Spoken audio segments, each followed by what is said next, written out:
and I quote, "I know he's dying and it's breaking my heart," unquote. Those were the words of little Idalia when her father was on the sick bed. I'm not sure how to feel about this movie, about this review, about this true life story. If you're not aware, this is the true life story of a woman called Timbilok. And first of all, I would like to really commend her for bringing this out. In fact, she's written a book about it already, and it's also titled From Scratch. I mean, to go through these emotions all over again. You've written a book about it, and now it had to be a movie, reliving all those moments, all those emotions, the pain, the love, the laughter, the difficult times with your child, and all that. I really want to commend her and appreciate her for bringing this story to us, for us to see and then be part of. But I think the real MVP for me here is her current husband, who is known by the name Robert. I mean, for allowing the wife, for being with the wife, go through this. You know, your wife is reliving her life again, or her experiences with her first love, and undoubtedly the love of her life. And you are there with her. You are okay with the fact that she's remembering and reconnecting with the past. I mean, the husband is the real MVP for me. He's done amazingly well. And also, shout out to Timilok's sister, Atika Lok. I think she's got eyes for the future. I mean, from the interviews that I've watched, she pushed for this to become a movie. In fact, she even agreed with some people for it to become a movie before she came to tell her sister. Yes, because she came to her sister that, Charlie, this is what we have to do with this. This is beautiful and the world must see. So thank you to these three people, and of course their daughter. In real life, she's called Zuela. And thank you for being part of this process and then just sharing this with us. Now let's go into the movie. You and I can attest to the fact that this is an emotional movie. This is beautiful. A lot of people cried. I know you did. I did as well, Charlie. I couldn't hold it back. I couldn't hold my tears back. I mean, I shed a few tears here and there, and that was you connecting with the movie, with the story. This is you being emotional. This is you loving the process, being a part of the process, putting yourself in the shoes of the people, even though, you know, it's not going to be the same as what Amy was feeling in the movie, but then we're able to connect with the movie, and it's beautiful. As beautiful as it is, it's also so painful. It was so painful to watch. It was beautiful. It was emotional. It was truthful. It was just great. It was just great to watch. So the emotions, oh my god. But then there are certain issues that I would like to point out that you could relate to and I could also relate to. So let's start with issues that has to do with choosing your dream as against your parents' wishes. We saw for both Amy and Lino that they had their own paths that they wanted to pursue, but their fathers had what they thought would be best for them. For Amy, like this, her father, in fact, she was even in law school. She dropped out to, pursue arts a little while. I mean, that's going against your father's wishes, and most people are dealing with that or have dealt with that. In fact, some people would even attend the schools their parents want them to attend, do what their parents want them to do, but at the end of the day, they come back to what they are really passionate about, to what they really want to do. And so that, I felt like, was something people could relate to. I haven't been in that position before, and so I wouldn't be able to say much about it. And then also for Lino, his father is a farmer. His father wanted him to be a farmer as well. But I was like, if my father is a farmer and I decide to be a chef, shouldn't it be easy? So my father is going to bring me the produce and I make the food and people come to eat. It would have been one big family. It would have been one happy situation. But the father could not fathom how a man or a son would decide that, okay, I want to cook, I want to be in the kitchen. The place for the man is not the kitchen, it's the farm. That is his belief. That is what he knows. That's the belief of the people of Sicily. And you can't blame him for that, but this is a child going after what he wants to go after. And let me pause here and say that I have a secret for you. I'm not sure whether I'm going to drop it in the middle or at the end of the show, so you have to stay with me till the very end. Back to the dreams. So I couldn't understand, but I mean, you you can't blame the father much. We saw a scene where a father was with his son in the farm and teaching his son how to do this. I was like, so this is all what you want your son to come and do, just be with you and plant trees and learn how to tie stuff and all that. But your son decided to be a chef. I mean, a chef, a whole chef. And the father said, no, the world is changing. My father's dream or my dream, my desire, my passion or my father's passion. Is it what my father wants for me or what I want for myself? Will I be able to do it well and enjoy the process as well? So these are practical issues that came to bear. Secondly, something that jumped at me so hard and so well was the family support. I know you saw it too. What the family support, it was mind-blowing. At a point I was wondering if this is an exaggeration, but it doesn't seem so with the situation Amy and Lino found themselves in. The family was available. They were running shifts practically to take care of Lino, to take care of Idalia. They made it possible for Lino and Amy to feel loved, not to feel too burdened. They were present.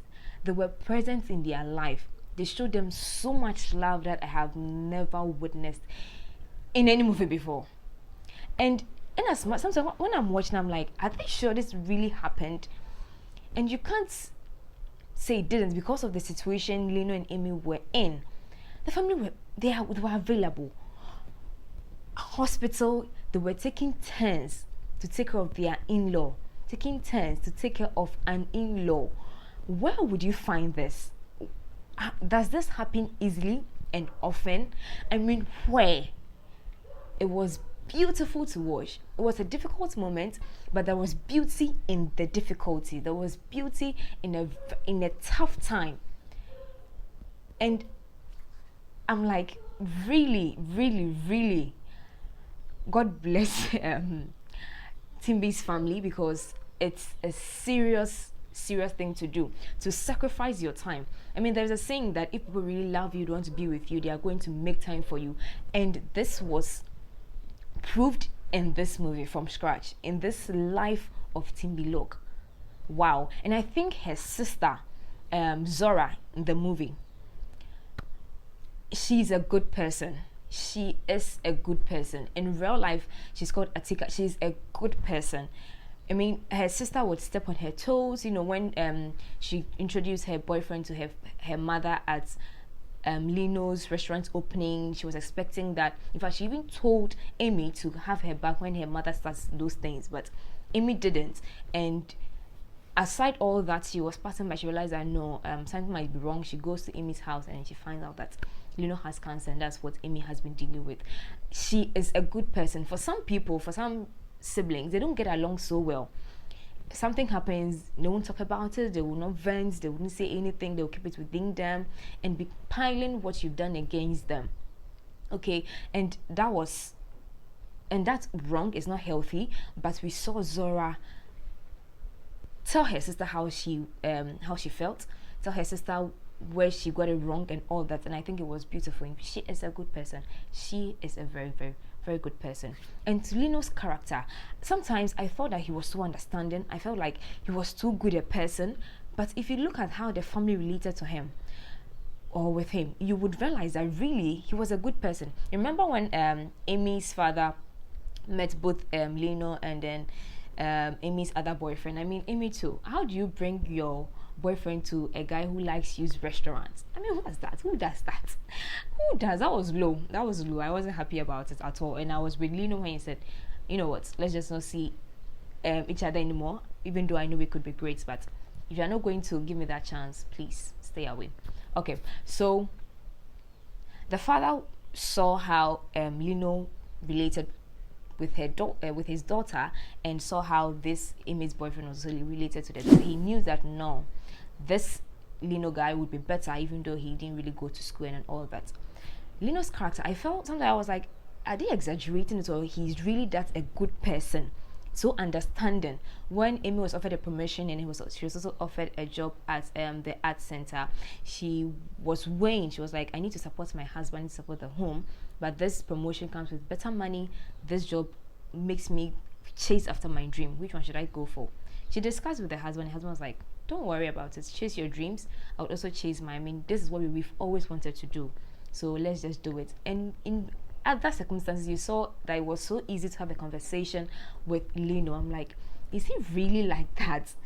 Is it like such a good, understanding person, loving, so calm? You know, anytime he's angry, he's just angry with himself. He's frustrated with himself, and you could understand. He didn't vent his anger on Amy, and that was something. That was something for me. That was something to me. It doesn't come easily at all. Then you have this illness coming in, destabilizing the family, having the family support, and you know, with a child. Idalia, they wanted a child. The girl chose them, and it was beautiful to watch. I mean, look at Lino, look at the mother, and look at the child. 3 different nationalities, but they come together to form a very, very, very beautiful family. I mean, with the illness, Lino died. We all saw that, but he died in love. He died with love, surrounded by people who loved him. His mother couldn't travel to where he was, but his other family, his in-laws, were there for him. And even though he died, I think that he lived. He was happy. He had people who loved him with him, and he died so peacefully. He died in the arms of someone he loved. You don't get it often. Sometimes people go to work and they don't return. A lot of things happen, but for Amy to get this opportunity to say goodbye to the love of her life in her sickbed at home, I think it was a lot. But then I think she wouldn't have had it wanted any other way. Okay, so it was beautiful. The child getting used to the situation. Children understand certain things in a certain way that that like blows our mind. And so when the mother was trying to have that conversation with her, where she made those comments I started the review with, I realized that she knows what she's saying. So Charlie, I could go on and on, but let me wrap up now to the secret I wanted to share with you. The secret in real life, Idalia was featured in the movie. I bet you didn't see. So in the episode 6, I think the 41st minute, where Lino was started his course, his training course, the lady the camera focused on first.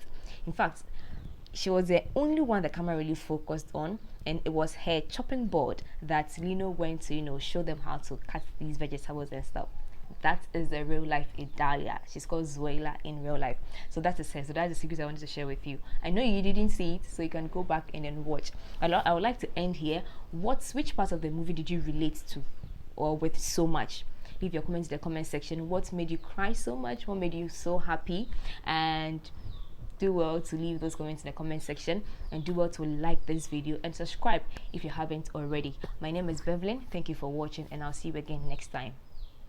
Bye.